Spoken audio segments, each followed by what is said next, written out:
عليه ونعوذ بالله من شرور أنفسنا ومن سيئات أعمالنا من يهده الله فلا مضل له ومن يضلله فلا هادي له ونشهد أن لا إله إلا الله وحده لا شريك له ونشهد أن سيدنا وسندنا وحبيبنا ومولانا محمد صلى الله عليه وعلى آله وأصحابه أجمعين أما بعد أعوذ بالله من الشيطان الرجيم بسم الله الرحمن الرحيم ولا تستوي الحسنة ولا السيئة ادفع بالتي هي أحسن فإذا الذي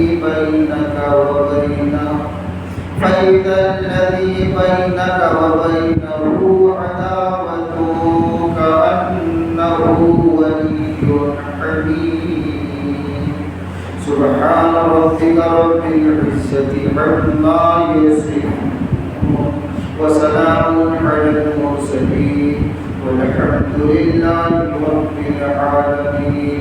درود پاک ہم سب عبادت کی نیت سے پڑھیں. اللهم صل على محمد وعترته بعدد كل معلوم لك.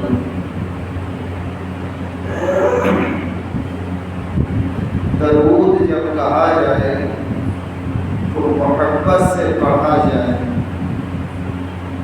بار بار اس پر زور دیا جاتا ہے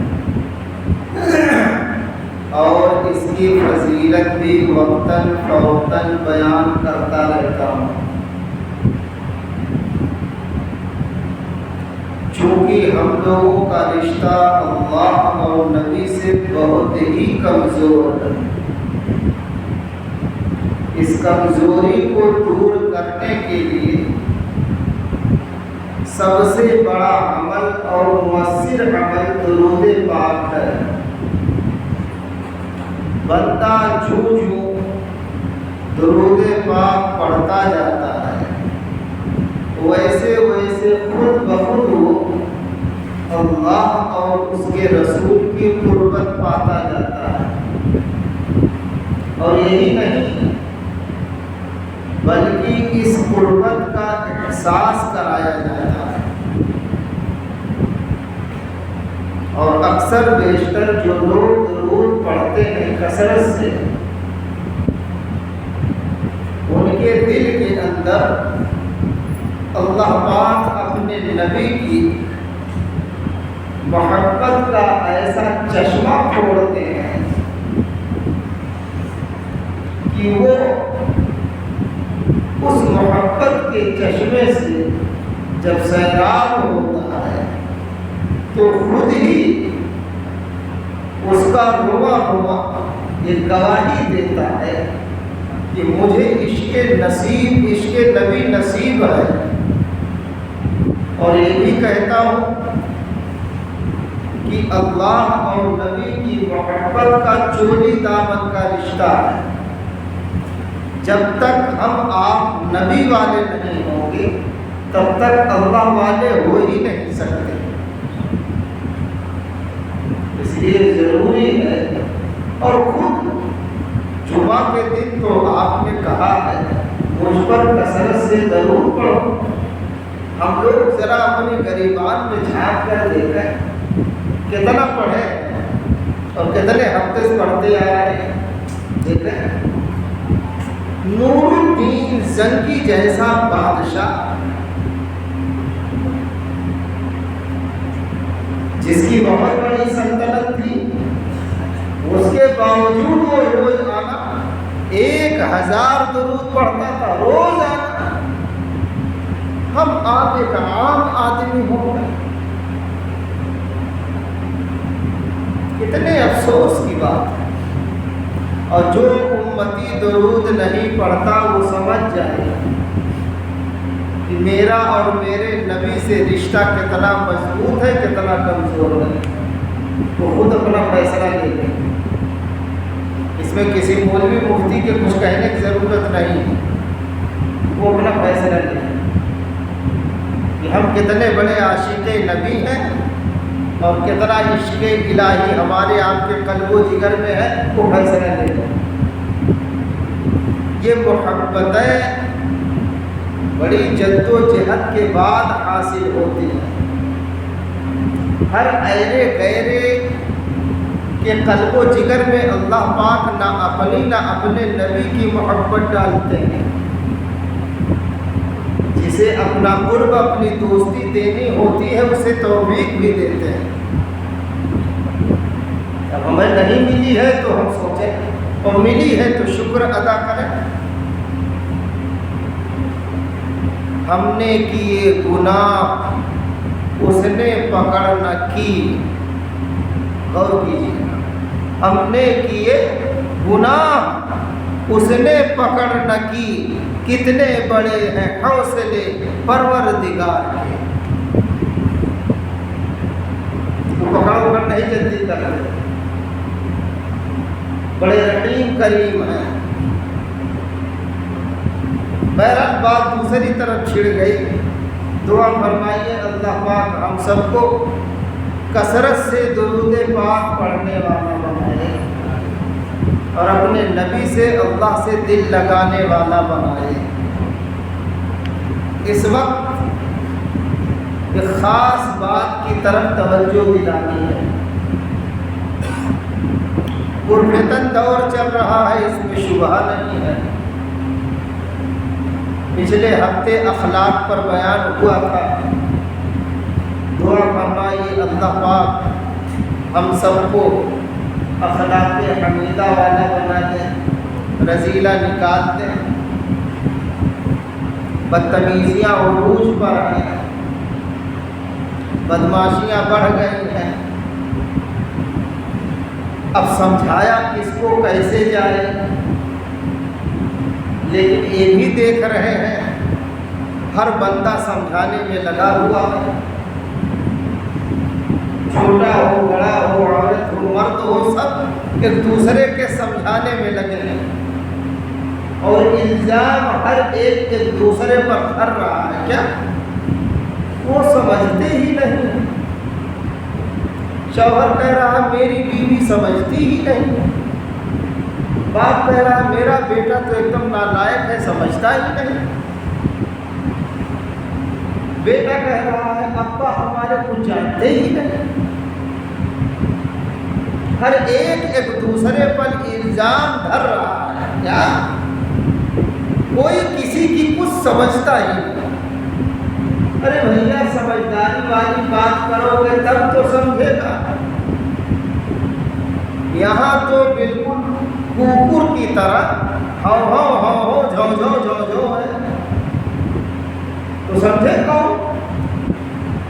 اور پھر یہاں بہت سے باپ موجود ہیں، اپنے دل پر ہاتھ رکھ کے ذرا سوچ لیں ایک منٹ کے لیے کہ ہم اپنی اولاد کو اپنی زندگی میں کتنی نصیحت کیے یا کتنی دیر بیٹھا کے سمجھائے۔ ایک اگر ہم نے بالفرض مان لیجئے سمجھایا ہے اور وہ لڑکا سمجھا نہیں ہے، تو ہم نے دوسری بھی کوئی کوشش کی یا کسی عالم کسی اللہ والے کے پاس گئے اور یہ شکایت کیے کہ حضرت میں اپنے لڑکے کو بار بار نصیحت کرتا رہا ہوں، اپنے گھر والوں کو سمجھاتا آیا ہوں، مگر میری نصیحت کسی پر اثر ہی نہیں ہو رہی۔ یوں لگتا ہے میں جتنا لوگوں کو سمجھا رہا ہوں اتنے لوگ بگڑتے جا رہے ہیں۔ تو اگر ہم لوگ کسی اللہ والے کسی عالم ربانی سے یہ شکایت کرتے تو وہ ضرور کہتا کہ تم 2 رکعت صلاۃ حاجت پڑھ کے اللہ پاک سے کہو کہ اے اللہ میری نصیحت میں آپ اثر ڈال دیجیے، میرے کلمات کو مؤثر بنا دیجیے، تو ضرور ہماری تمہاری نصیحت کام کرنے لگتی ہے انشاءاللہ۔ لیکن ہم یہاں کیوں جائیں، ہمارے پاس فرصت کہاں؟ کسی اللہ والے کے پاس لو جائیں، یہاں تو ہم پردھان کے یہاں جاتے ہیں، تھانہ میں جاتے ہیں کہ رخ بتاتے ہیں، 4 ڈنڈا لگوائیں گے، تیرا دماغ ٹھکانے لگ جائے گا، پھر تجھ کو بات سمجھ میں آئے گی، تو اب بات کا نہیں ناک کا آدمی ہے لگتا ہے۔ عام طور پہ ایسے ہی دیکھیے مزاج ہو گئے، کجی آ گئی، ٹیڑھا پن آ گیا دل دماغ میں، جبکہ مسلمانوں کا ایسا دل دماغ نہیں ہوتا، نہ مسلمان ایسا ہوتا۔ قرآن اسی کو سمجھا رہا کہ اگر کوئی ٹیڑھا ہو گیا ہے، ناسمجھ ہے، نادان ہے، بدتمیز ہے، بد اخلاق ہے، بد کردار ہے، بدمعاش ہے، تم سے دشمنی کر لیا ہے، تمہارا دشمن بن چکا ہے، بظاہر یہ لگتا ہے وہ سب چٹک رہے ہیں، چڑھ رہے ہیں، یار جب دیکھو تب یہ ہردم سمجھاتے رہتے ہیں، جب دیکھو تب یہ دعوت و تبلیغیں کرتے رہتے ہیں، جب دیکھو تب نماز روزہ بات کرتے ہیں، گویا کہ ایک طرح سے ان سبوں میں چڑھن پیدا ہو گئی۔ تو قرآن کہہ رہا ہے پھر کیا کریں، وَلَا تَسْتَوِي الْحَسَنَةُ وَلَا السَّيِّئَةُ، بھلا اچھائی اور برائی بھی برابر ہو سکتی ہے؟ نہیں، یہ تو سب جانتے ہیں۔ آگے قرآن کہہ رہا ہے ادفع باللتی ہی احسن، تم برائی کا دفاع خوبصورت، اچھے انداز، بہترین انداز میں کرو، یعنی اگر کوئی برا ہے اس سے برائی چھڑوانی ہے تو بہترین انداز میں نصیحت کرو، اسے سمجھاؤ۔ آگے قرآن کہہ رہا پھر اس کا نتیجہ کیا ہوگا، جو ہمارے آپ کے دماغ میں بات نہیں آ سکتی، قرآن لیکن سمجھا رہا، جب تم اچھے انداز میں، میٹھے انداز میں، نرم لہجے میں، جب تم اس بدمعاش کو، اس شرارتی کو یا اس برائی کو دھکیلنے کی، اسے ختم کرنے کی کوشش کرو گے تو نتیجہ یہ ہوگا فَإِذَا الَّذِي بَيْنَكَ وَبَيْنَهُ عَدَاوَةٌ، جو تمہارے مابین عداوت ہے، دشمنی ہے، کہا كَأَنَّهُ وَلِيٌّ حَمِيمٌ، پھر یہ دوستی میں بدل جائے۔ یہ دوستی دیکھیے، محبت، دوستی کیسے پروان چڑھتی ہے، یہ ہم سب کے خالق بیان کر رہے ہیں، مالک بیان کر رہے ہیں۔ ایسا برا شخص، ایسے برے لوگ تمہارے قلب کو جو دشمن تھے وہ دوست بن جائیں گے، لیکن ہم الٹے شکایت کرتے ہیں، فلانے کو نہیں دیکھتے ہو یا اسی کی وجہ سے تو معاشرے گڑبڑ ہے، ارے ہمارا جو گاؤں بدنام ہے نا وہ اسی کی وجہ سے ہے، یہ محلہ جو رسوا ہے یہ اسی فلاں کی وجہ سے ہے، تانے مار رہے، یہ بتائیے وہ سدھرے گا کبھی؟ وہ تو اور دشمن بن جائے گا، تو کہے گا اچھا جب داڑھی رکھ لیے ہیں، 4 وقت کی نماز پڑھتے ہیں تو اپنے کو سمجھتے ہیں کہ ہم وقت کے جنید ہیں، بغدادی صاحب ہیں، بایزید بستامی ہیں، رکو بتاتے ہیں، تو آپ کی عزت کے وہ پیچھے پڑ جائے گا، آپ کا رہنا سہنا وہ دشوار کر دے گا۔ آپ تاریخ اٹھائیے، سیرت پڑھیے، دیکھیے ہمارے آپ کے نبی صلی اللہ علیہ وسلم کسی برائی کا جواب برائی سے نہیں دیے، ہمیشہ اچھائی سے دیے۔ خطبات ذوالفقار جلد 15 میں حضرت مولانا پیر ذوالفقار صاحب نے لکھا ہے، ایک بڑھیا تھی، آپ نے بھی سنا ہوگا، ایک بڑھیا تھی، آئے دن ہمارے آپ کے نبی صلی اللہ علیہ وسلم پر وہ کوڑے کرکٹ بیچتی تھی، راکھ بیچتی تھی۔ بعض لوگ ایسے ہیں جو کہتے ہیں روایت ہے ہی نہیں، یہ روایت ضعیف ہے، فلاں ہے، ڈھماں، کہتے تو انکار ہی کر رہے ہیں، لیکن بعض علماء نے کہا نہیں ضعیف ہے، یہ سب چھوڑ دیجئے، آپ عقل سے اپنے سوچئے، اس بڑھیا ہی کو نہیں اوروں کے بارے میں سوچئے کہ ہمارے آپ کے نبی صلی اللہ علیہ وسلم کتنے حلم تھے، بردبار تھے، کتنے برداشت کرنے والے تھے. خود ہی تاریخ پڑھے آپ جانتے ہیں کہ بڑھیا کیا چیز ہے.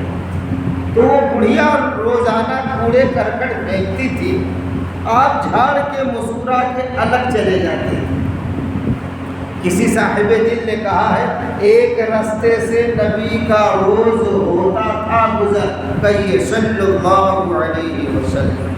پڑھیے درود پہ ہم، اعلان ہوگا محکم، دنیا سے جب چلیں گے ایمان ہی ساتھ دے گا.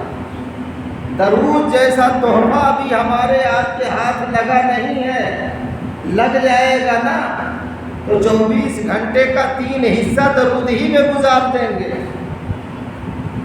جو لطف ملتا ہے، ارے میاں درود جو پڑھتا ہے اس کے باپ کا بھی تذکرہ روضہ اطہر میں ہوتا ہے.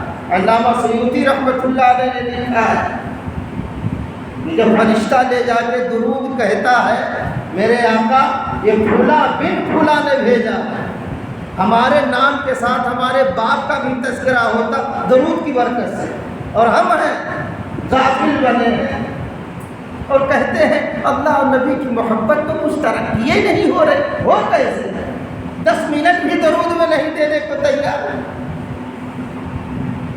ارے جو 100 بار درود پڑھتا صرف 100 2 پروانے فوراً ملتے ہیں، براءۃ من النار و براءۃ من النفاق. نفاق سے بری کر دیا جاتا، جہنم اس پر حرام کر دی جاتی ہے. 100 بار درود کتنی دیر لگتی ہے. دیکھیے ہمارے تو حضرت خواجہ فضل الرحمان گنج مراد آبادی رحمۃ اللہ علیہ وہ کہتے تھے ارے میاں اگر تم کو ایک دم فرصت نہ ہو تو تم 10 ہی مرتبہ پڑھ لیا کرو. کیا کہتے تھے؟ 10 ہی مرتبہ پڑھ لیا کرو، کم سے کم 10 مرتبہ تو تمہارا تذکرہ روضہ اطہر میں ہو جائے گا. یعنی ناغہ نہ کرو. بزرگوں کی نگاہ دیکھیے.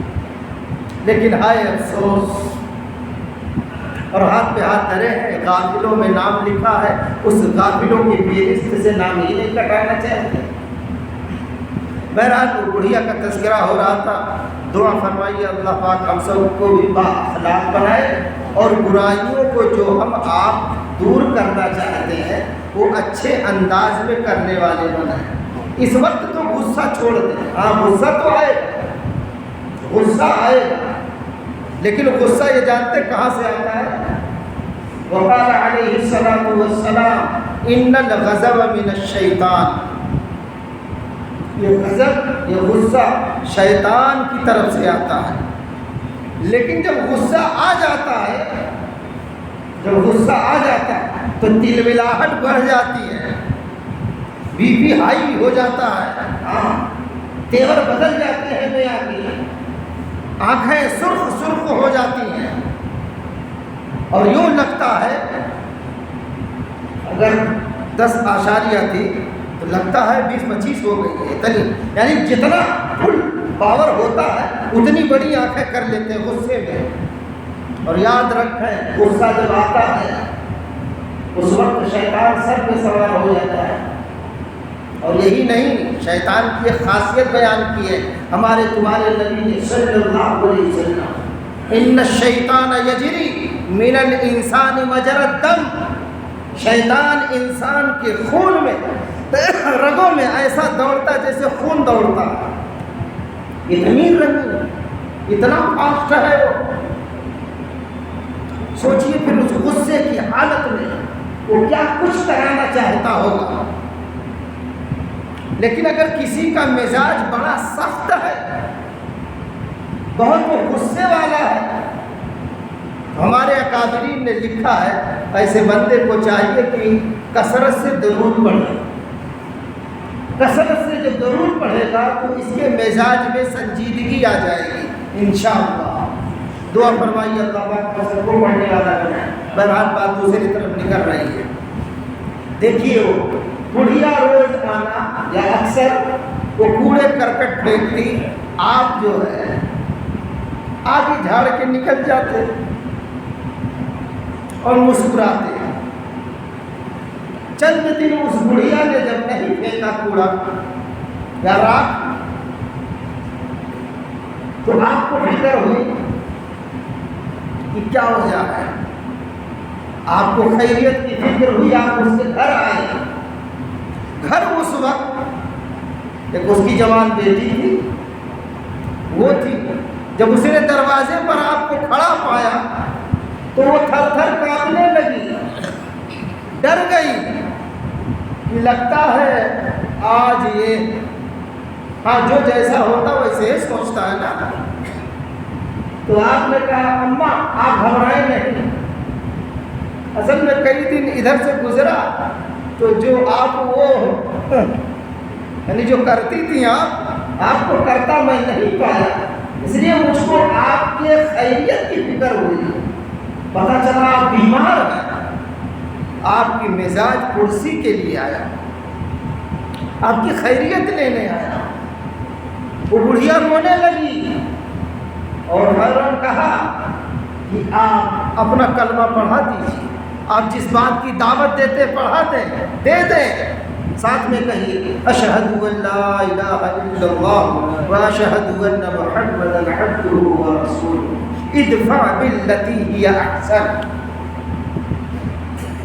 برائی کی دفاع اچھائی سے دیکھیے کیسے کر رہے ہیں، اور بہترین انداز میں ہمارے آپ کے نبی صلی اللہ علیہ وسلم یہاں نمونہ کیسا پیش کر رہے ہیں، تاکہ آنے والی میری امت ایسے ہی نمونہ جب بروں کے ساتھ پیش کرے گی تو وہ جو جتنے برے ہوں گے وہ سب قریب آ جائیں گے انشاءاللہ، پھر ہماری دعوت قبول کریں گے، ہم سے متاثر ہوں گے۔ آج تو ہم سے سارے لوگ دور بھاگ رہے ہیں، کیوں؟ کرے کہیں ایسا نہ ہو یہ ٹھگ لے، کہیں ایسا نہ ہو یہ دھوکہ دے دے، کہیں ایسا تو نہیں یہ اپنی میٹھی میٹھی چکنی چپڑی باتوں میں مجھے بہلا پھسلا تو نہیں رہا ہے۔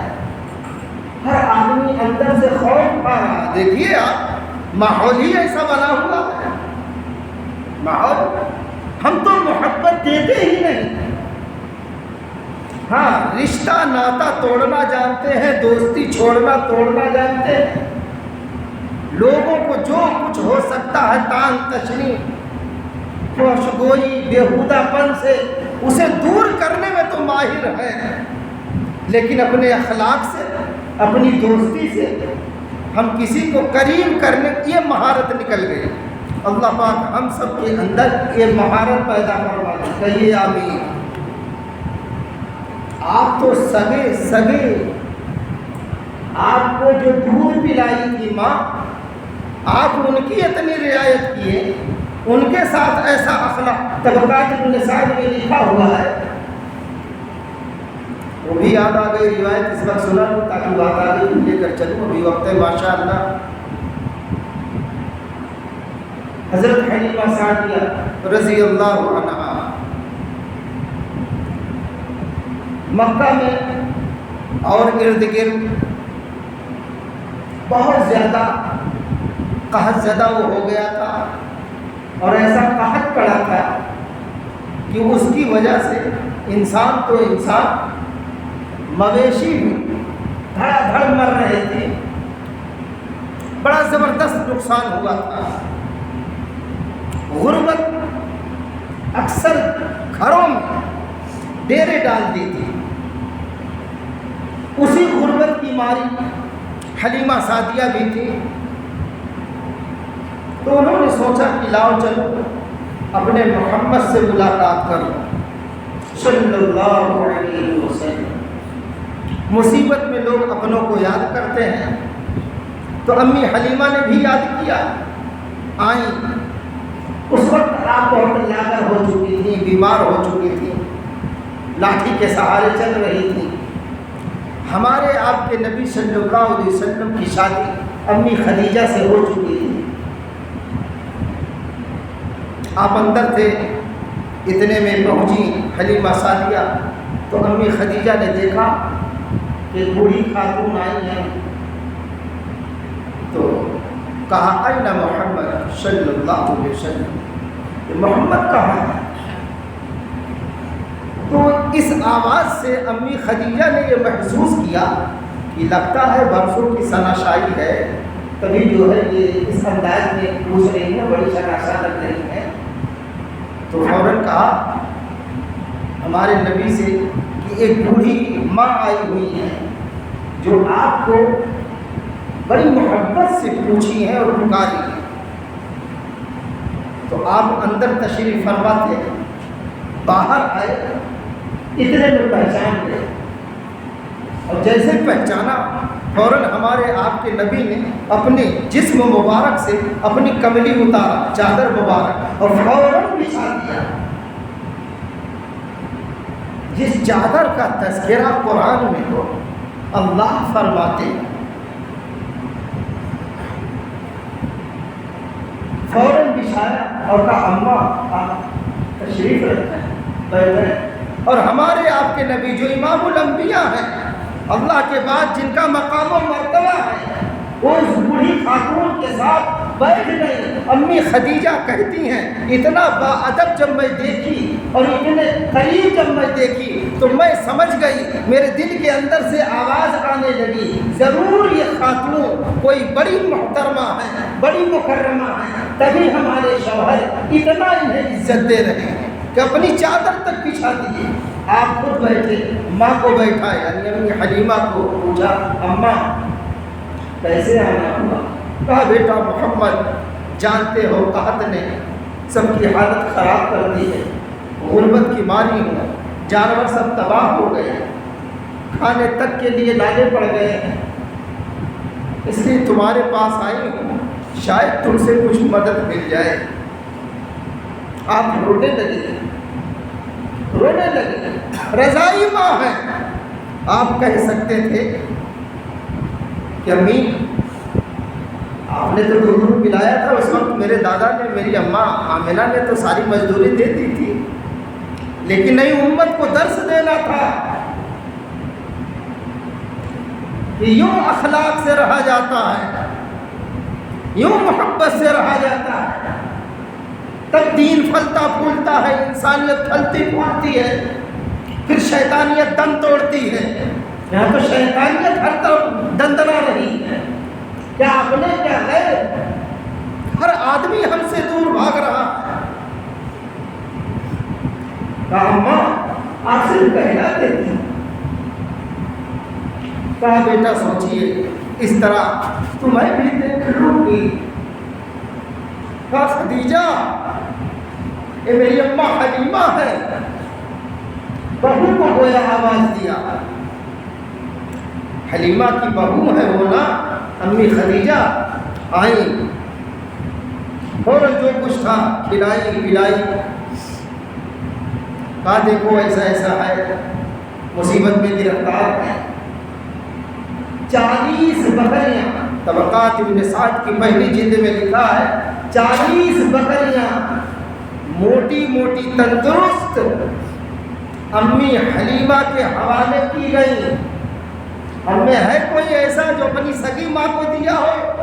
ایک بکری خرید کے موٹی تازی کہ اماں اس سے دودھ آپ پیتی رہنا، یہ آپ کی ہے۔ وہ 40 بکریاں تھی، دام جوڑ لیجیے اس وقت ہی کئی لاکھ کی ہو جائیں گی، اچھی اچھی بکریاں دیکھیے۔ اور یہی نہیں، ایک اونٹ جتنا اس پہ سامان لادا جا سکتا تھا خرد و نوش کا، اس اونٹ پر پورا سامان لادا، اور درہم و دینار جو کچھ موجود تھے سب اماں حلیمہ کے حوالے کیا، اور کہا اماں اب ضرورت پڑے تو کہنا بھیجنا، محمد حاضر ہے۔ سبحان اللہ، یہ اپنے یا کسی کے لیے اتنا پیچھے جا رہے تھے، اتنا محبت دے رہے تھے، ہمارے دلوں کو کیا ہو گیا؟ ہم کیوں اتنے بدتمیز ہو گئے؟ کیوں ایسے بن گئے؟ کب تک ہم نبی کی سیرت سے آنکھیں چراتے رہیں گے، صحابہ کی سیرت سے آنکھیں چراتے رہیں گے؟ یہ بار بار جو بیان ہوتا ہے یہ اسی لیے ہوتا ہے ہم اپنی زندگیوں کو بدلیں، سیرت کو پڑھ کر سیرت محمدی اپنائیں صلی اللہ علیہ وسلم۔ تو بات یہاں سے چلی تھی کہ ہمارے آپ کے نبی صلی اللہ علیہ وسلم برائی کے جو دفاع کیے، برائی کو جو کیلے، برائی جو دور کیے، وہ بڑے اچھے انداز میں، بڑی محبت سے، پھر ایک ایک برائیاں سماج سے نکلنے لگی اور سماج، معاشرہ صاف ستھرا ہونے لگا۔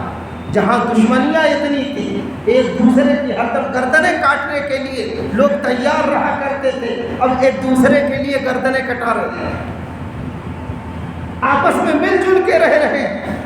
اور یہی نہیں جناب، جب معاشرے کو سدھارنے کے لیے ہم آپ بیڑا اٹھائیں یا کسی کی زندگی بدلنے کے لیے ہم آپ نیت اور ارادے کریں تو اپنے آپ کو بہت مضبوط کرنا پڑتا ہے، اپنے آپ کو بہت کچھ سہنا ہوتا ہے، جھیلنا ہوتا ہے، لوگوں کی کڑوی کسیلی سہنی ہوتی ہے، تب آگے پھر انسانیت پنپتی ہے، اخلاق پھر لوگوں کے بلند ہوتے ہیں، پھر آدمی با کردار با اخلاق بنتا ہے۔